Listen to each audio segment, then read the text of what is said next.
ప్రతిపక్షం వైఎస్ఆర్సీపీ పార్టీ ఎలాగుంది? వైఎస్ఆర్సీపీ పార్టీ వాళ్ళు ఆల్రెడీ ఓడిపోయారు బుట్ట రేణుకమ్మ గారు.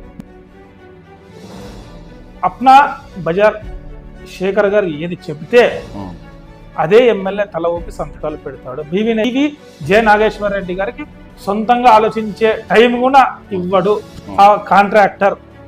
ఈ అప్నా బజార్ శేఖర్ అనే వ్యక్తి రియల్ గా ఎమ్మెల్యేని కళ్ళు కప్పి ఎమ్మెల్యేకి తెలియకుండా ఎమ్మెల్యేకి చెప్పకుండా స్వతహాగా పవర్ ఇప్పుడు డబ్బులు పెట్టినాడు అంటారు. డబ్బులు ఇచ్చిన వాళ్ళు ఊరికే ఇచ్చింటారండి. డబ్బుల గురించి మరి ఎక్కడ మాట్లాడలేదు. అడిగిన క్వశ్చన్ అది 30-40 లక్షల మధ్యలో చేతులు మారింది అనేసి ఒక రూమర్ ఉంది. చాలా అవసరం, ప్రతి వ్యక్తికి అవసరం, మరి రాజకీయ నాయకులకు మరీ అవసరం. 30-40 లక్షలు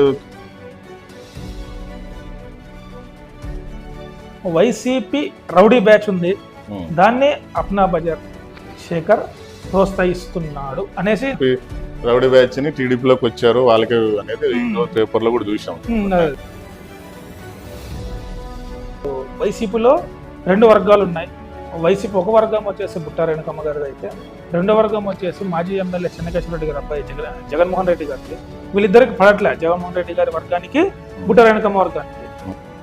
అయితే ఇక్కడ సడన్ గా బుట్ట రేణుక గారు వచ్చిన తర్వాత కేశవరెడ్డి గారు అన్ని రోజులు ఎమ్మెల్యేగా ఉంటే, అన్నిసార్లు ఎమ్మెల్యేగా ఉంటే వాళ్ళకి ఫ్యూచర్ ఉంటుంది, వాళ్ళు పిల్లలు ఉండాలి, కొడుకులు ఉండాలి, ఎవరైనా సార్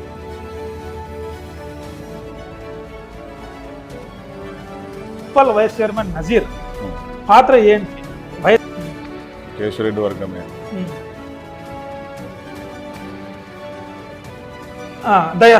దయాసాగర్ గారు రాజీనామా చేశారని.